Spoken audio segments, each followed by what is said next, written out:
महाराज जो ये आम है, आम में छिलका आम है कि गुठली आम है कि आम के अंदर आम रस आम है? भाई आम में तीन चीजें दिखाई देती हैं कभी कभी। एक तो छिलका है, एक गुठली है, एक भीतर में वो क्या है, पल्प, आम का पल्प। आम है क्या? तो कुछ लोग तो कहते हैं जी हमको छिलका गुठली से क्या मतलब, हमको तो पल्प चाहिए, आम रस चाहिए। हाँ बहुत अच्छी बात है, पर ये रस का रक्षण कौन करेगा अगर छिलका ना हो तो? अगर आम में रस के साथ ही छिलका भी बना है, गूदे के साथ, जो आम के अंदर जो आमत्व है, आम में जो आम है वो पूरा छिलके के साथ ही तो पैदा हुआ है, और छिलका न हो तो रस की रक्षा कौन करेगा? तो रस का रक्षण करता है छिलका, और गुठली न हो तो उसका संवर्धन नहीं होगा। ये गुठली है जो आज तक आम पैदा हो रहा है। आपके घर तक आम जो आ जाता है ना, ये गुठली की महाराज कृपा है, गुठली महारानी, नमो नमो। गुठली ने तो आपको आम दे दिया। अच्छा गुठली ने कि छिलके ने? हाँ छिलके ने उसकी रक्षा की। तो धर्म में जो ऊपर की कई चीजें, तिलक है, कपड़े हैं, अब कई लोग हमसे भी कहते हैं हमारा ये इतनी सब चीजें सन्यास में आवश्यक है क्या? तो कई बार भैया ये हमारे जो चिन्ह हैं ये छिलका है, हमारे सन्यास की रक्षा करता है। ये जो चिन्ह है हमारे लक्षण है बाहर, और कर्मकांड आदि हमारी विधि व्यवस्थाएं गुठली है। अगर हम मान लो कर्मकांड न करें, विधि व्यवस्थाओं का बोध न रखें हम आचार्य, तो आगे नहीं सरकेगा ज्ञान हमारा। लेकिन गुरुदेव ने तो नई बात कही। गुरुदेव ने कहा कि धर्म ऐसा है भरत, न उसमें छिलका है न गुठली है, ये पूरा धर्म ही है। समुझ कहब करब तुम जोई, धर्मसार जग होए सोई। ये धर्मसार है, ये धर्म है, ये प्रेम है, ये नित्य शाश्वत परंपरा है, ये विद्या है। इसलिए अंत में जब गुरुदेव भगवान राम ने कहा कि भाई जो तू कहेगा मैं कर दूंगा, पर मुझे तो इतना मालूम है कि तू धर्म के विरुद्ध कभी कुछ नहीं कहेगा। इसलिए प्रभु कर कृपा पावरी दीनी, सादर शीश भरत धर लीनी। अरे कल्पना तो करके देखो भारत के शासन की, 14 साल तक भारत का शासन पादुकाओं ने चलाया है, खड़ाऊओं ने। ये हम लोग पादुका स्तोत्र बोलते हैं ना, मैं तो रोज ही बोलता हूँ। पादुका मंत्रों के बिना तो साधन हो नहीं सकता हम लोगों का। हमारे पादुका मंत्र ही तो हैं हमारे साधन को अग्रेसित करते हैं। अस्मदाचार्य पर्यंतम पादुका मंत्र है। जंगल में अकेला रहकर और पादुकाओं को स्थापित कर दिया भरत ने। केवल मात्र एक व्यक्ति बोलता रहा 14 साल तक, और उसका नाम था शत्रुघ्न, अन्यथा किसी से बोले नहीं वो।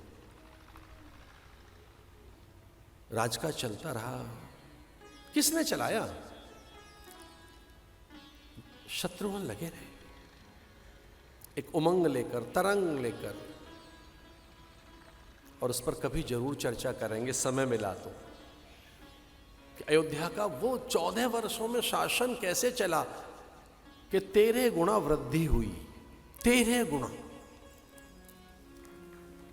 आप जानते हो टैक्सेशन क्या होता है? टैक्सेशन, ये जो कर प्रणाली है इसे क्या कहेंगे? अयोध्या से सीखो कर प्रणाली, ये भरत से सीखिए कि भरत के समय में कर प्रणाली क्या थी।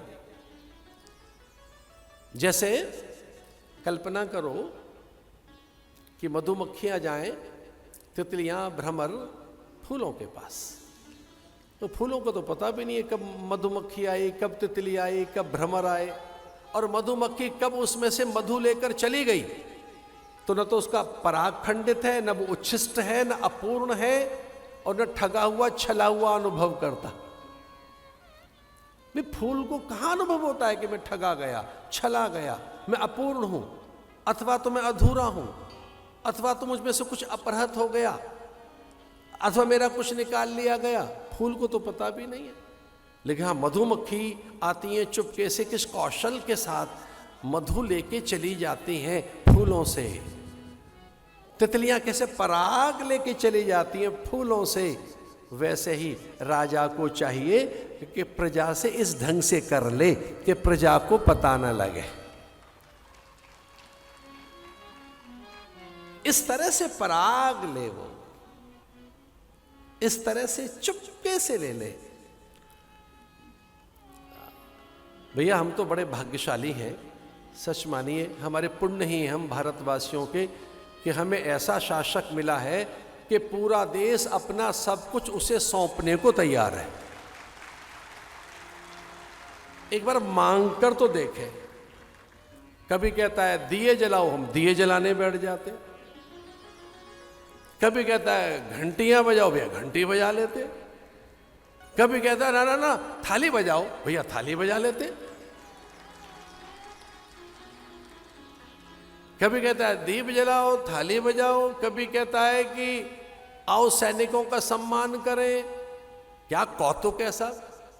एक दिन कह रहे थे कि चिकित्सकों का सम्मान करो, देवदूत हैं, इन पे फूल बरसाओ। सैनिकों पर कमाल है साहब। हमारा शासक तो दीपावली पे सब अपने घर में, और वो सियाचिन, सारचू या गलवान की बर्फ के बीच में सैनिकों के साथ। चले मनावन रघुवरई भरत सरिस को, चलत पयादे खात फल। गुरुदेव की आज्ञा हुई है कि वो फल खाते हैं, तू फल खा, क्योंकि उसने अन्न त्याग दिया था। बोले फल खाएगा, मेरा आदेश है। पैदल चल रहा है, सना निकट पहुंच गई है, राम मुनि मंडली के बीच में है। पाहिनाथ कई पाए गुसाई, भूतल परे लकुट की नहीं। पाहिनाथ कहे पाहे गुसाई। गिर पड़ा भरत राम के चरणों में, बरबस लिए उठाए।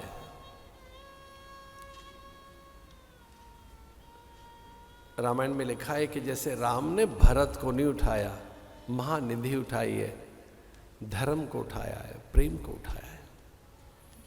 मुक्ति है, वो मंत्र है, समाधि है, वो संयम है, वो नियम है, वो सदाचार है। राम को अच्छा नहीं लगा कि सदाचार धरती पे पड़ा हुआ है। सदाचार धरती पे गिरने की चीज है। सदाचार, शिष्टाचार, सभ्याचार, नीति, नियम, संयम, धर्म, त्याग, ज्ञान, वैराग्य, तप, उच्च मर्यादाएं। आपको लग रहा है कि राम भरत को उठा रहे हैं? धर्म को उठा रहे हैं। धर्म धरती पे पड़ा, धरती पर प्रेम पड़ा हुआ, ऐसे बिखर गया प्रेम।